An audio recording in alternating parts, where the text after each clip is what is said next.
नमस्कार, मैं हूं आपके साथ आस्था कौशिक और आप देख रहे हैं महाबहस। जुमे की नमाज के बाद उत्तर प्रदेश में हुए विरोध प्रदर्शन पर जैसे जैसे कानूनी कार्रवाई तेज हो रही है, वैसे ही सियासी पारा भी हाई होता जा रहा है।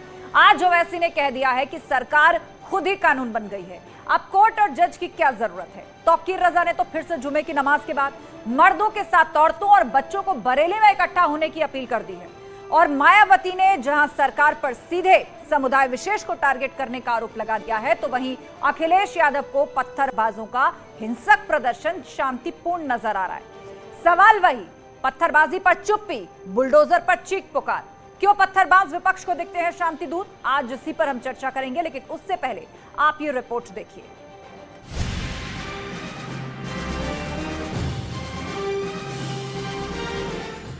पत्थरबाजी पर चुप्पी, बुलडोजर पर चीख पुकार। ये जो बुलडोजर की राजनीति भाजपा कर रही है वो संविधान के खिलाफ है। वो पूरे मुसलमानों को कलेक्टिव पनिशमेंट दे रहे हैं और जजेस का रोल वो उसको कब्जा करने की कोशिश कर रहे हैं। बुलडोजर तो देश की न्यायिक व्यवस्था पे चल रहा है। आपने सब सहियों को दरकिनार कर किसी के कल को मेरे भी घर पे चला देंगे, मुझे पता है, चला दो भाई। तौकीर की फिर जुमे वाली धमकी। तमाम लोगों से मैं अपील करता हूँ कि बहुत शांति के साथ आना है, सब्र के साथ आना है और अल्लाह का हुक्म है। अल्लाह सब्र करने वालों के साथ है। आप सब्र के साथ आइए और आपकी बात सुनी भी जाएगी और इंशाअल्लाह मानी भी जाएगी।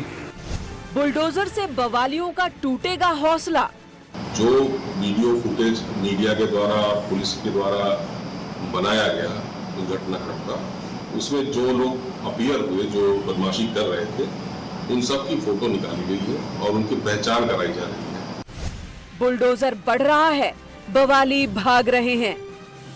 और ऐसी घटिया राजनीति करने वाले इसीलिए सत्ता से बेदखल हो चुके हैं, विदा हो चुके हैं। और इस प्रकार की राजनीति उत्तर प्रदेश में अब नहीं चलेगी। जो दंगा करेगा, जो पत्थरबाजी करेगा, जो अवैध कब्जा करेगा, उसके खिलाफ वैधानिक कार्रवाई हुई है और आगे भी होगी। दंगाइयों पर एक्शन, किसे टेंशन? अखिलेश वोट की राजनीति करते हैं और धर्म के आधार पर वोट मांगते हैं। अगर धर्म के आधार पर वोट मांगना बंद कर तो अखिलेश यादव की दुकान बंद हो जाएगी। का कहना है कि मजबूरी पर उठाए गए हैं। अब तो बुजुर्ग है, क्या कहूँ मैं, तो घर बैठ के अब नु कह रहे ना, हमारे यहाँ तो कह रहे वानप्रस्थ आश्रम हो, संन्यास लेना चाहिए। इस उम्र में राजनीति कर रहे, संभल की जनता को भी सोचना चाहिए कैसे कर रहे।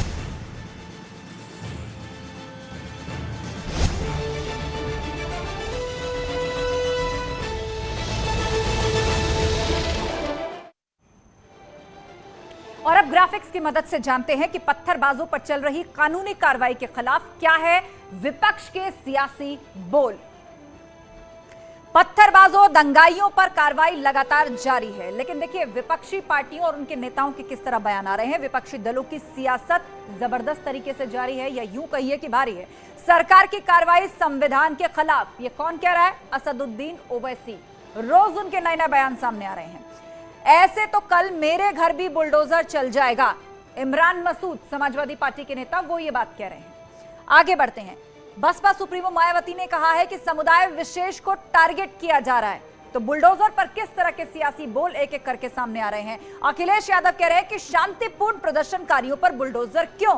मतलब जिन तस्वीरों को पूरे देश ने देखा, शांतिपूर्ण प्रदर्शन उसे अखिलेश यादव मान रहे हैं।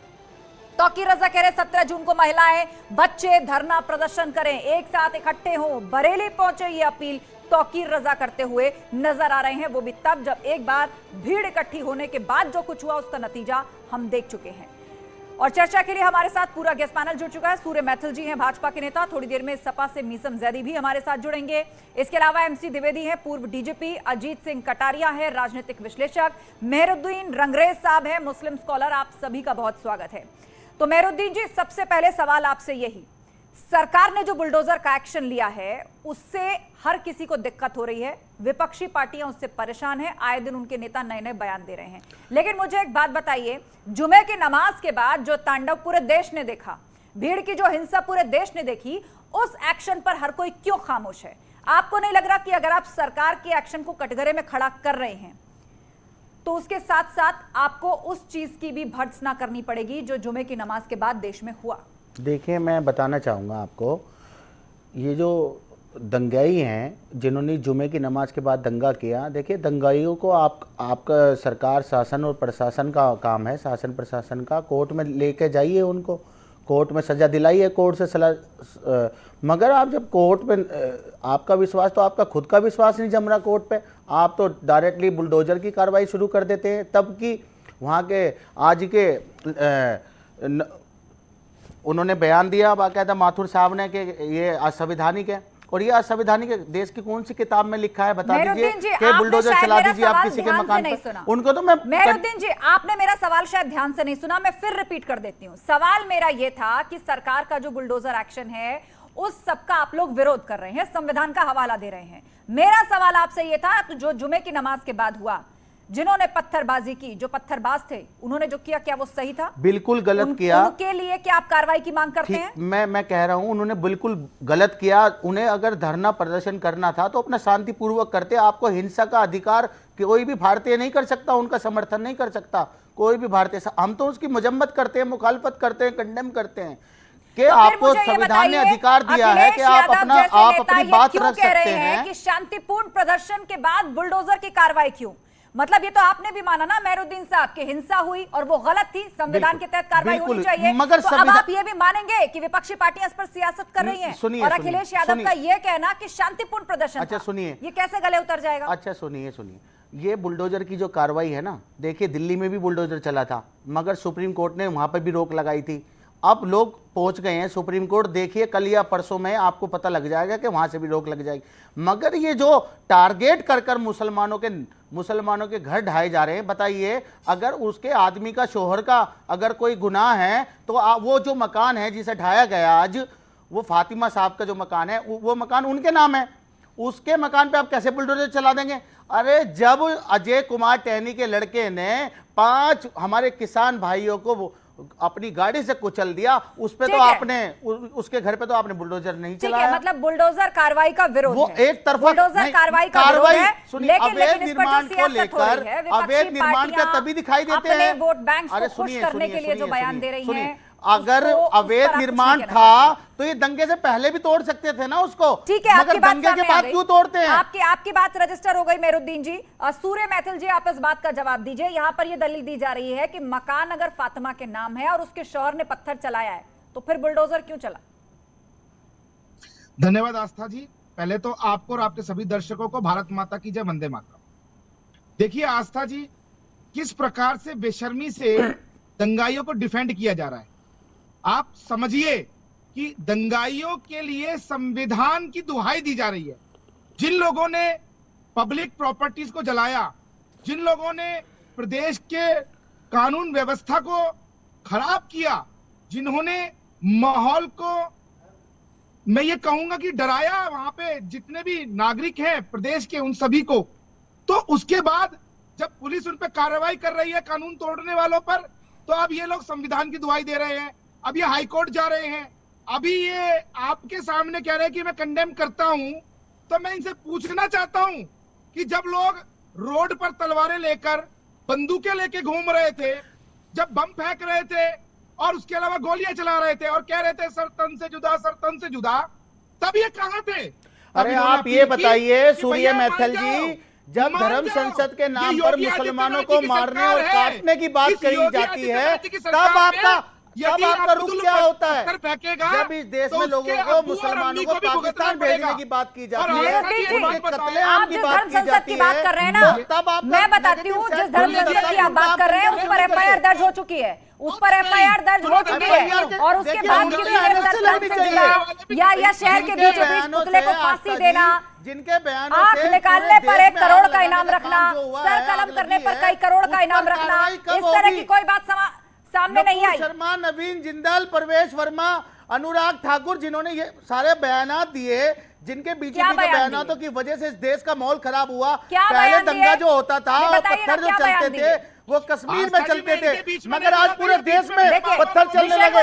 मत ले जाइए आप ये बताइए, दंगाइयों से फायदा होता है, दंगाइयों ने किया, दंगाइयों से फायदा, क्यों? दंगे से फायदा बीजेपी को होता है, इसलिए वो दंगा कराया जाता है। उस पर चुप्पी क्यों? हमारे साथ और भी गेस्ट पैनल जुड़ा हुआ है, आप हमारे साथ बने रहिए। मीसम जैदी को भी हम जोड़ने की कोशिश कर रहे हैं, समाजवादी पार्टी समर्थक हमारे साथ होंगे। एमसी द्विवेदी जी है, पूर्व डीजीपी।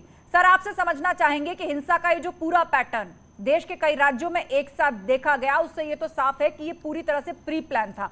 लेकिन आज जब इस पर इस तरह की पॉलिटिक्स हो रही है और खास तौर पर सरकार जो कह रही है कि हम कड़ा एक्शन करेंगे जिससे आगे भी लोगों को सबक मिल सके, तो उस पर सवाल उठाया जा रहा है। संविधान की दुहाई दी जा रही है और यह कहा जा रहा है कि ये एक्शन कानून के खिलाफ है, बुलडोजर नहीं चलना चाहिए। देखिए, कुछ सालों से विपक्ष की कुछ पार्टियां बिल्कुल ही हताशा की स्थिति में पहुंच गई, और हताशा की स्थिति में मनुष्य कुछ भी कर सकता है, सुसाइड भी कर सकता है। तो उसी हालत में है वो, जो देश के हित में बात होती है ये ध्यान नहीं रखती, बल्कि देश के लिए किसी से अहित हो रहा है उसको ज्यादा जोर देती है और उसके माध्यम से अपना प्रभुत्व बनाना चाहती है।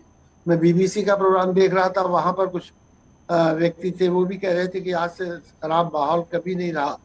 लेकिन सत्य बात यह है कि आज गवर्नमेंट जो है वो इफेक्टिव है, प्रभावी है।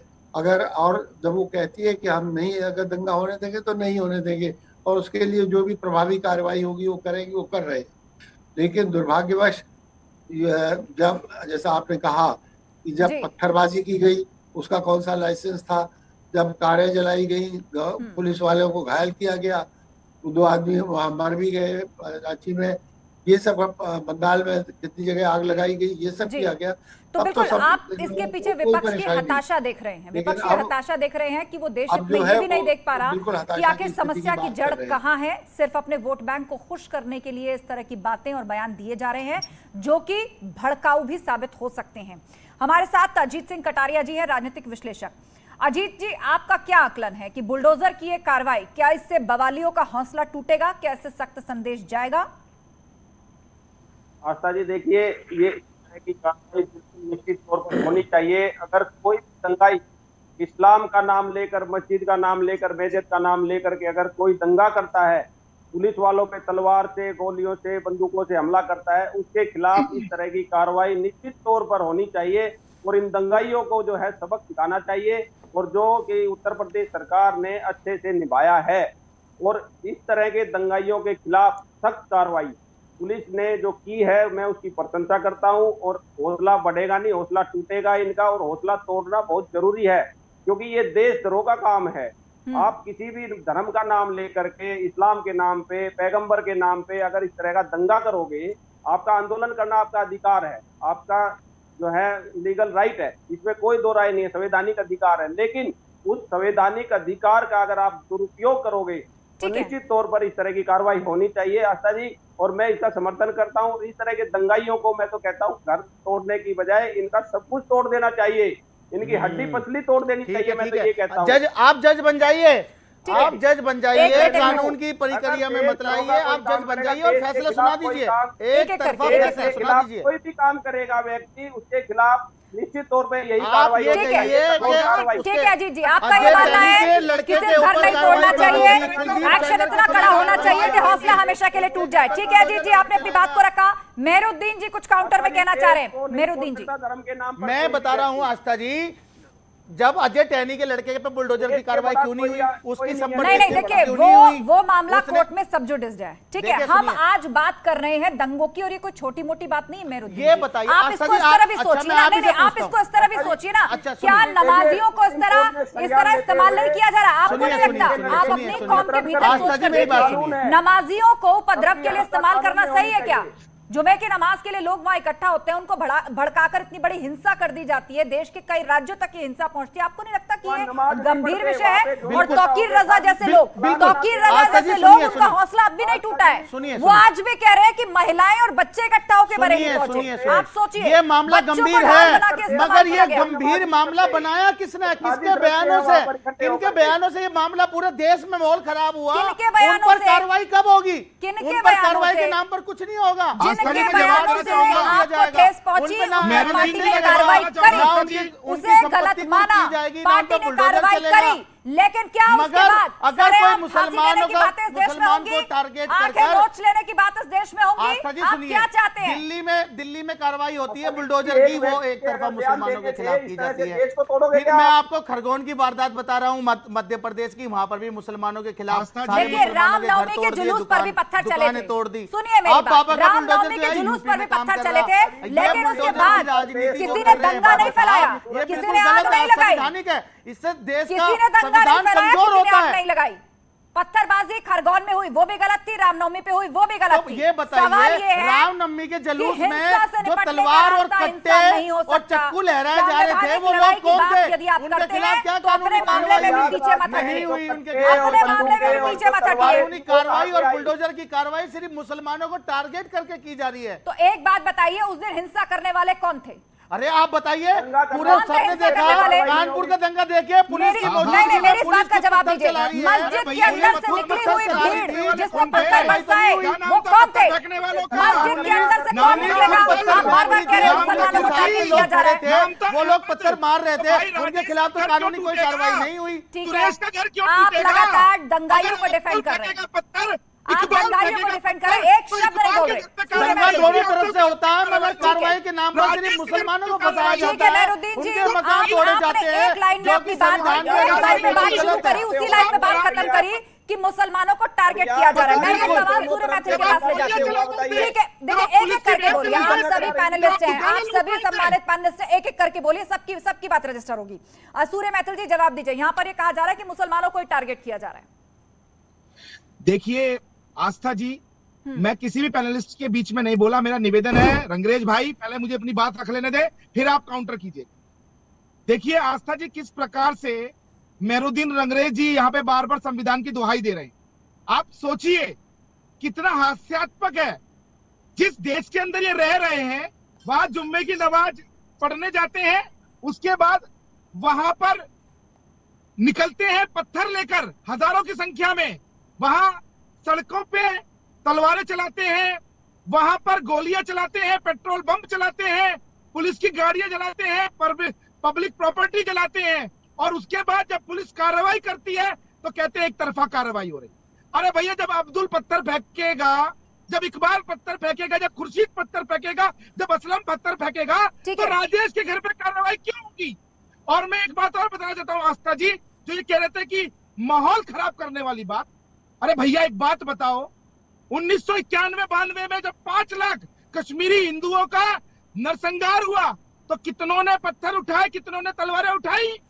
उसके अलावा जब राम ठीक है सूर्य मैथिल जी, आप इतनी सारी बातें हुई, आप तो घर वापसी कराने जा रहे थे, कश्मीरी पंडित जी आप तो घर वापसी कराने की बात कर रहे थे। हमारे साथ जुड़ गए, हमारे साथ जुड़ गए। शांत हो जाइए रंगरेज जी, सूर्य मैथिल जी, रंगरेज जी, सूर्य मैथिल जी, आप दोनों ने अपनी बात रखी। मीसम जैदी हमारे साथ जुड़ गए, एसपी समर्थक। मीसम जी बताइए, देश में जब इस तरह का माहौल चल रहा है, देश ने अभी हाल ही में इतने दंगे देखे हैं, सीरियल दंगे देखे हैं अलग अलग राज्यों में एक ही दिन, तो ऐसे में अखिलेश यादव का यह बयान कि शांतिपूर्ण प्रदर्शन कर रहे प्रदर्शनकारियों पर बुलडोजर क्यों? क्या ये अपने वोट बैंक को खुश करने के लिए? क्या इस बयान को संवेदनशील कहा जा सकता है देश के लिहाज से?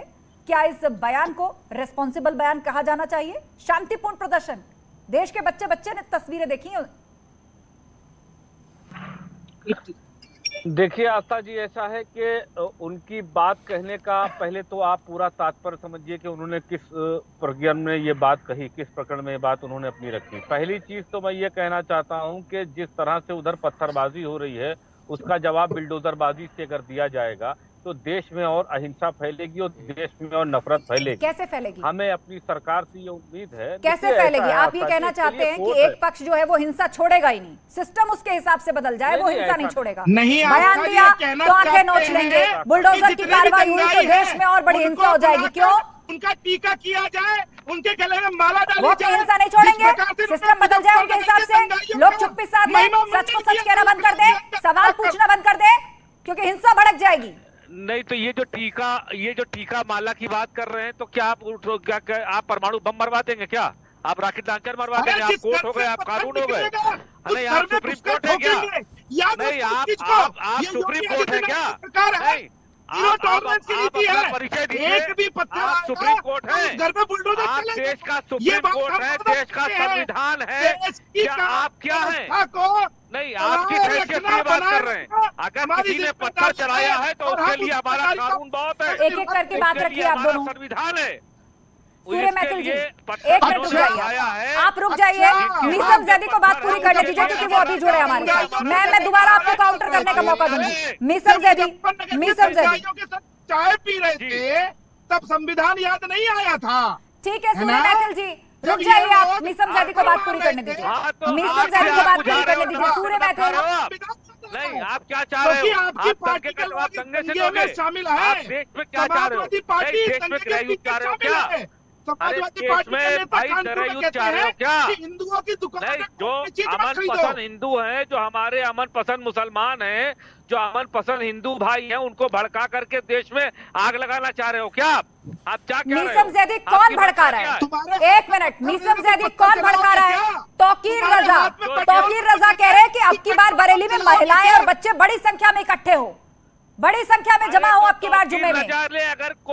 अगर तौकीर रजा ने कोई अनुसंवैधानिक बयान दिया है भाई, तो उनकी FIR कराओ, कोर्ट में जाओ, उनको जुर्माना लगवाओ, उनको जेल करवाओ, ना कि बिल्डोजर चला दोगे, अरे भैया मार दोगे, परमाणु मार दोगे।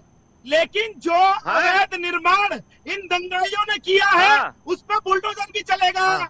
जहाँ पर तलवारें इकट्ठी की गई, हिंदुस्तान में जिन अधिकारियों के नाक के नीचे हुआ है, जरा उनके लिए भी तो कार्रवाई करो ना। जहाँ पर ये दंगे का असला इकट्ठा किया गया, वहाँ भी कार्रवाई हो। रुक जाइए सूर्य मैथिल, पूरी हिंसा के मामले में मैं कानपुर से शुरू करूं। रुक जाइए, कानपुर से शुरू करें या प्रयागराज की बात करें? हिंसा के इस मामले में फंडिंग की बात सामने आ रही है, PFI से फंडिंग की बात सामने आ रही है। तो अब भी आपको लग रहा है कि ये मामला इतना हल्का है कि केवल बयान देने से भड़क जाएगा? सुनियोजित साजिश के पीछे अगर कुछ ताकतें लगी हुई हैं, तो ऐसे लोगों की काली कमाई और उनका लॉजिस्टिक ध्वस्त करना जरूरी है कि नहीं है? तो PFI की कमाई जहां से आ रही है, जिन अधिकारियों की नाक के नीचे से आ रही है, आप जांच करो ना। जांच का विषय है, आप उसके लिए जांच एजेंसी बिठाओ ना, आप उसके लिए रिटायर्ड जजेस का एक पैनल बिठाओ, सजा कराओ, जेल भिजवाओ ना। क्या आप बिल्डोजर चला दोगे? आप रॉकेट लॉन्चर से मार दोगे? तो आपके हिसाब से जावेद के घर पर चला गया बुलडोजर गलत है? हाँ, तो क्यों जावेद के लोग गए कोर्ट के अंदर? अभी वो तो कानूनी पेज फंस गया है, वो तो बताना पड़ेगा सरकार को। वो तो उनकी बेगम के नाम था मकान ना, वो तो उनके ससुर, उनके फादर ने दिया था उनको।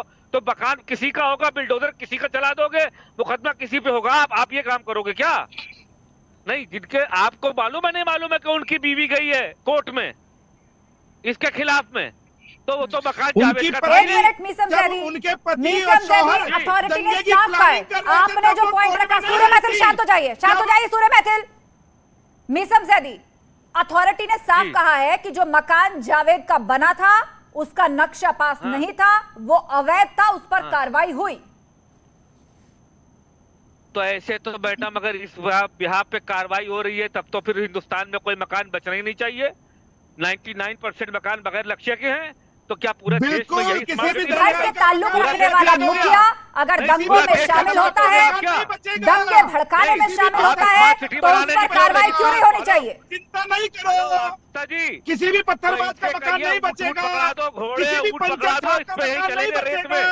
हेलो, रेगिस्तान में ऊँट चलेगा? फिर इनसे कहो कि ऊँट मंगवा दे, घोड़े मंगवा दे, कुएं खुदवा दे, फिर रस्सी से पानी खींचो, कपड़े में पत्ते लपेट के चलो। तो वो यहाँ पे प्रदेश को छोड़ के चले जाएंगे, बासी बना देंगे क्या हिंदुस्तान को? आस्था जी है, जितने दंगाई है या तो वो सुधर जाएंगे आप कहाँ ऊँट घोड़े पे पहुंच गए? पत्थर पेट्रोल बम पर आपने एक बार भी नहीं बोला।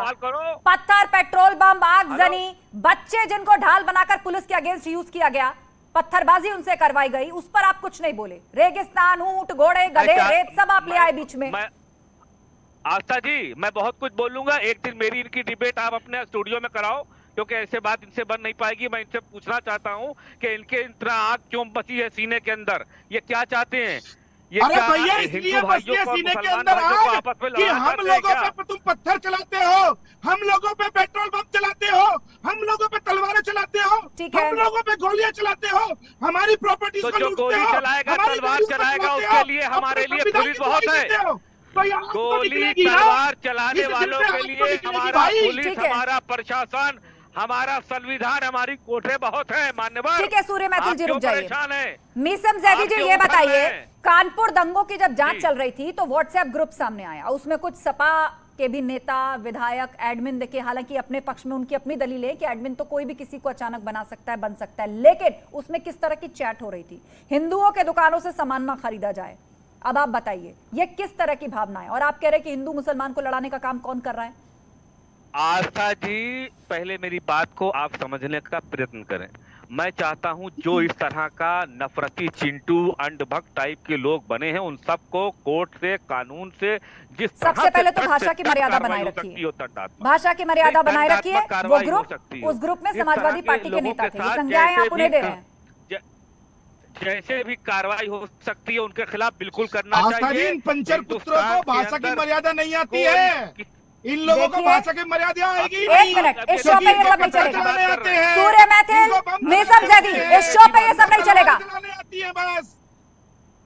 इस तरह का अब्यूज नहीं चलेगा इस शो पर। आप लोग अपने अपने पॉइंट्स रखें, अपनी बात रखें, ट्रोल्स की तरह बिहेव मत करिए यहाँ पर। कहिए कि तो मैं ये कह रहा हूँ आस्था जी कि चलिए मैं ये कहता हूँ कि उनके खिलाफ आप कार्रवाई करिए ना, आप उनको जेल भेजिए। कौन मना कर रहा है आपसे? कोई कुछ कहने आ रहा है? अरे जेल तो जाएंगे ही, उनके खिलाफ एफआईआर कराइए। मगर इस तरह से ये बैठ करके और इस तरह के चैनल के माध्यम से इस तरह से उकसाऊ भाषण देंगे और देश में लोगों के आपस में जो है फूट डालेंगे, तो ये अच्छी चीज है क्या? ठीक है, सवाल यही है कि फूट आखिर कौन डाल रहा है। अजीत सिंह कटारिया हमारे साथ जुड़े हुए राजनीतिक विश्लेषक। अजीत जी बताइए, दोनों ही पक्ष एक दूसरे पर राजनीति का आरोप लगा रहे हैं, सत्तारूढ़ दल विपक्षी पार्टियों पर सवाल उठा रहा है, विपक्षी पार्टियां गेंद को सत्तारूढ़ पार्टी के पक्ष में डाल रही, लेकिन नुकसान तो देश का हो रहा है ना। यहाँ पर एक कह रहा है कि बुलडोजर की कार्रवाई असंवैधानिक है, तो दूसरा कह रहा है कि ऐसा सबक सिखाएंगे कि बवाली आगे से बवाल करना भूल जाएंगे। आस्था जी देखिए, दंगाइयों को सबक सिखाना तो जो है इसमें कोई दो राय नहीं है। आप ये बताइए कि आप अगर नमाज पढ़ने जाओगे तो क्या आप बंदूक, तलवार, पत्थर लेकर के जाओगे क्या?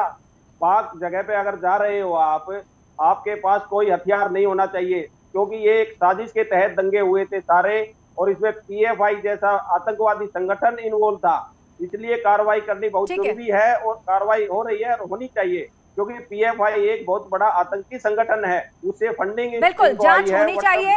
फंडिंग कहां से आई, किसके थ्रू आई, तक पहुंची, और आगे क्या मंसूबे थे, उस सबका भी पर्दाफाश होना चाहिए, सबका पर्दाफाश होना चाहिए। मेहरुद्दीन रंगरेज जी बताइए, आपको ये बात नहीं लगती कि पीएफआई की एंट्री इस मामले में जिस तरह हुई है ये सुनियोजित साजिश थी, और आपको अपने अंदर भी, अपने भीतर भी आकलन करना होगा, बजाय सरकार से केवल एक तरफा दोषारोपण आप करें, अपने अंदर भी आपको इंट्रोस्पेक्शन करना पड़ेगा। अच्छा सुनिए, अगर आप कह रही हैं पीएफआई का हाथ है, तो बताइए केंद्र में सरकार किसकी है, राज्य में सरकार किसकी है? बैन करिए उसको।